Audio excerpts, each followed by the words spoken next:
लगातार अभ्यर्थी अपनी आवाज़ को बुलंद कर रहे हैं, तो वहीं दूसरी ओर हम आपको बता दें कि पिछले साल अगस्त क्रांति को लेकर के लगातार अभ्यर्थी अपनी आवाज़ बुलंद कर रहे थे।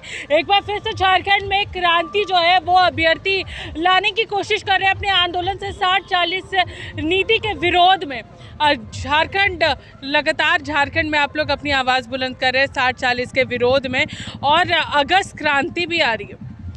जी, सबसे पहले तो इंडिया टीवी के तमाम दर्शकों को और आपके सुनने वाले सभी झारखंडियों को शहीद निर्मल दादा का पुण्यतिथि के अवसर पर जो है कि विनम्र श्रद्धांजलि करते हुए यही कहना चाहेंगे कि 23 साल का झारखंड में, चाहे हम छात्रों की बात करें, युवाओं की बात करें, किसानों की बात करें, मजदूरों की बात करें, महिलाओं की बात करें, हर एक के साथ शोषण, अन्याय, जुर्म हो रहा है, हक अधिकार का हनन हो रहा है। साथ ही साथ यहाँ झारखंड राज्य के अंतर्गत जितने भी थानों की बात करें, सरकारी ब्लॉक की बात करें, यहाँ के BDO, CO, DSP से लेकर थानेदार तक का मन बढ़ गया है।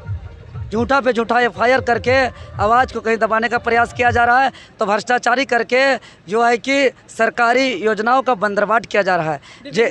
देवेंद्र जी, आप यहाँ पर इन सारी चीज़ों के बारे में जिक्र कर रहे हैं, तो हम लोग विधानसभा में 3 अगस्त को पास हुए विधेयक की भी बात करेंगे, झारखंड प्रतियोगिता परीक्षा विधेयक 2023, उसके बारे में क्या कुछ कहिएगा? हम उस झारखंड प्रतियोगी परीक्षा विधेयक 2023 के बारे में यही कहेंगे कि झारखंड सरकार जो दलील दिया है कि भर्ती प्रतियोगी परीक्षा में जो है कि अनुचित साधनों का रोकथाम और निवारण के उद्देश्य से लाए हैं, लेकिन उसको अध्ययन करते हैं 17 पन्नों का विधेयक को, तो पेज नंबर 2 का कंडिका 2 का 7 में लिखा हुआ है कि परीक्षा केंद्र के अंदर पर्यवेक्षी कर्मचारी केंद्र के अंदर या बाहर जो भी तैनात है, उसको या उसके मित्र या किसी रिश्तेदार को किसी भी प्रकार से, अर्थात लिखित हो, मौखिक हो या इशारों से हो या सांकेतिक रूप से हो, किसी भी प्रकार से उसको दबाव देते हैं, रियायत मांगते हैं, सहायता मांगते हैं, तो आप दंडनीय अपराध हैं। पूजा जी, हम मानते हैं कि वहाँ तैनात और ड्यूटी कर्मचारी पर्यवेक्षक को हम अपना सीट भी नहीं पूछ सकते हैं कहाँ बैठना है, लेकिन उसका मित्र कौन है, उसके रिश्तेदार कौन है, इसको स्पष्ट करना होगा विधेयक के अंतर्गत। चूँकि हम लोग जो लगातार आंदोलन के दरमियान प्रैक्टिकली हम लोग देखे हैं, जूनियर इंजीनियर जो JSSC का एग्ज़ाम था, जिसका विज्ञापन संख्या 2/2022 और विज्ञापन संख्या 6/2023, जो खुले तौर पे परीक्षा से पहले क्वेश्चन बिक गया था 20-20 लाख रुपये में। कोडरमा में बाय ड्रेस कोड और आई कार्ड देकर कंपनी का ट्रेनिंग चल रहा है बोल के 20-20 लाख रुपये में क्वेश्चन बेच दिया। अरे 20 लाख में क्वेश्चन कौन खरीद सकते हैं?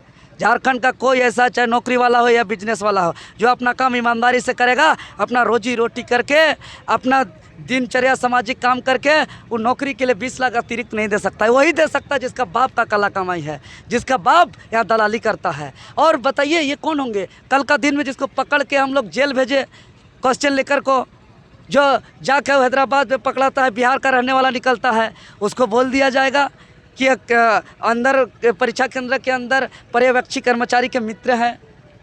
तो ऐसे में तो दलालों का संरक्षण दिया जा रहा है इस विधेयक के तहत। देवेंद्र जी, लगातार सरकार की ओर से कहा जा रहा है कि जो क्वेश्चन पेपर लीक करते हैं या फिर कुछ चीटिंग करते हुए पाए जाते हैं, उन लोगों पर ये कार्रवाई की जाएगी, उन लोगों पर नहीं होगा जो लोग अच्छे तरीके से एग्जाम दे रहे हैं। लिखा हुआ है तो पेज नंबर 2 का कंडिका 2 का 7 में उसको बदले, पहले रिश्तेदार और मित्र कौन है इसको डिफाइन करे, उसको हटाना पड़ेगा। और वही विधेयक का पेज नंबर अगर 6 में पढ़ते हैं तो पेज नंबर 6 का कंडिका जो है कि 11 का 2 में स्पष्ट रूप से लिखा हुआ है कि अगर हम इतिहास के छात्र हैं, हम अंदर परीक्षा लिखने के दौरान जान रहे हैं कि 4 को क्वेश्चन गलत है, लेकिन हम निकल के बोल नहीं सकते हैं। अगर हम बोलेंगे, आप प्रसारित करिएगा तो आपको 10 करोड़ का जुर्माना लगेगा। पता है आपको? आपको क्या लग रहा है कि अब आप लोगों का आंदोलन करना मुश्किल हो जाएगा? आप लोगों के आंदोलन को रोकने का हो जाएगा, खत्म हो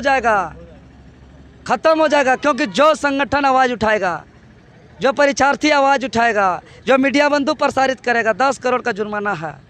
और जो छात्र आरोप जो है कि चुनौती देंगे, और अगर यहाँ के आयोग और यहाँ के न्यायालय के तरफ से वो सही साबित नहीं होगा, तो जो छात्र अगर इस अधिनियम के अंतर्गत आएंगे, पेज नंबर 8 का कंडिका जो है कि 13(2) में स्पष्ट रूप से लिखा हुआ है कि वैसे परीक्षार्थी जिसके ऊपर आरोप पत्र दाखिल होने के साथ ही साथ उसी तिथि से 2 से 5 साल तक झारखंड के कोई भी प्रतियोगी परीक्षा से नहीं बैठ सकते हैं।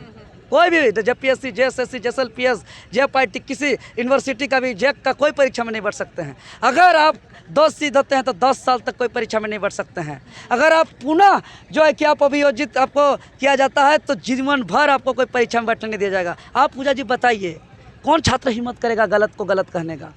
आप देखते हैं, रिपोर्टिंग करते हैं ग्राउंड पे आप लोग। जेपीएससी जीता जागता उदाहरण है कि पास किया हुआ छात्र मेधावी को फेल कर दिया गया था। लंबा लड़ाई लड़े, कट ऑफ से ज़्यादा नंबर ला के 450 स्टूडेंट फेल था। आंदोलन के परिणाम रिजल्ट जो है कि मुख्य परीक्षा के 20 दिन पहले एडमिट कार्ड जारी किया गया तो फेल था 450, जिसको मौका मिला हम लोग के आंदोलन के परिणाम स्वरूप। और अभी 100 BDO और डीएसपी बने हुए हैं। आगे कौन आवाज़ उठाएगा? ये सब क्वेश्चन बेचा जाएगा तो कौन आवाज़ उठाएगा? को दबाने के प्रयास में ये विधेयक, देखिए ये विधेयक क्यों लाया गया हम बताते हैं। इसके आगे 1-2 और प्रावधान है, जैसे कि ये मीडिया वाला बात हो गया, परीक्षार्थी वाला बात हो गया। सबसे बड़ा बात, छात्र को इतना ऐसा मुजरिम करार दिया गया है, इससे बड़ा तो आतंकवादी और जो IAS IPS लोग चोरी करके खुले घूम रहे हैं, ड्यूटी कर रहे हैं, मस्ती कर रहे हैं। यहाँ के मंत्री नेता लोग का कितना घोटाला का आरोप है, कोई जेल नहीं है। आरोप लगता है तो जवाब दाखिल कर सकता है, वकील कर सकता है, दलील दे सकता है। लेकिन छात्र के ऊपर अगर FIR हुआ तो उसके पूर्व कोई भी प्रकार का वो प्रारंभिक जांच नहीं होगा। ये कंडिका 23(1) का क में है। और 23(1) का ख में अगर किसी को गिरफ्तार करना रहेगा तो कोई भी अन्वेषक अधिकारी का अनुमोदन की आवश्यकता नहीं होगी। तो हम दावे के साथ कह रहे हैं कि भर्ती अनुचित संसाधनों का रोकथाम और निवारण के नाम से यह विधेयक कहीं न कहीं छात्र विरोधी है, युवा विरोधी है, काला विरोधी है और उतना ही नहीं, लोकतंत्र विरोधी भी है। कैसे? क्यों? ऐसा ही विधेयक गुजरात और उत्तराखंड हो या फिर राजस्थान, इन तीनों राज्यों में भी लागू है, हूबहू यही विधेयक लागू है। देखिए, सबसे बड़ी बात तो हम बता दें कि हम लोग के आंदोलन के परिणाम, हम लोग लगातार आंदोलन बुलंद कर रहे हैं। जो जेएसएससी जेई का जब क्वेश्चन 20-20 लाख रुपए में बिका गया, लगातार गड़बड़ी पे गड़बड़ी जेपीएससी कर रहा है, तब से हम लोग लगातार आंदोलन कर रहे हैं कि एक नकल विरोधी कड़ा कानून होना चाहिए। और हम लोग 19 मार्च को जो संसदीय कार्य मंत्री माननीय आलमगीर आलम साहब को जो मांग पत्र दिए हैं, 7वें मांग पत्र का देखिए जाके, स्पष्ट रूप से हम लोग मांग किए हैं कि कड़ा नकल विरोधी कानून होना चाहिए। लेकिन नकल विरोधी के आड़ में छात्र को टारगेट कर रहे हैं। अरे मीडिया को टारगेट किया गया है। एक देखिए, 4 स्तंभ है इस लोकतंत्र का, उसमें से प्रमुख एक स्तंभ है जो हमारा मीडिया, उसको प्रसारित करने के लिए बाध्यता किया जा रहा है, मैंने रोका जा रहा है। तो ये तो पूरा लोकतंत्र डैमेज हो जाएगा, क्योंकि एक स्तंभ अगर कमज़ोर हो जाएगा पूरा लोकतंत्र ध्वस्त हो जाएगा। ये काला कानून है पूजा जी। इसीलिए जो भी हम लोग का प्रमुख सवाल है, इस पर संशोधन किया जाए। यहाँ निर्मल महतो का जयंती है, पुण्यतिथि का अवसर, हम कहेंगे सरकार को सद्बुद्धि दे और जो है कि जो हम लोग का सवाल मुख्य है उसको चिन्हित करके हम लोग दे दिए हैं, उसको जो है कि पुनर्विचार करते हुए, संशोधन करते हुए इस विधेयक को लाए। हम पूरा विधेयक को हम खराब नहीं बोल रहे हैं, विधेयक में कुछ चीज़ अच्छा भी है, जो अच्छा है सो अच्छा है। हम लोग जन्मजात किसी का विरोधी नहीं। अच्छा है कि वहाँ पे अब किसी भी प्रकार का अगर इलेक्ट्रॉनिक्स गैजेट या कोई सेटिंग गेटिंग प्रश्न पत्र हेर फेर करते हैं तो कड़ा कानून का प्रावधान है। जो वो सही है, एजेंसी जो गलती करेगा उसके भी बड़ा सजा का प्रावधान है।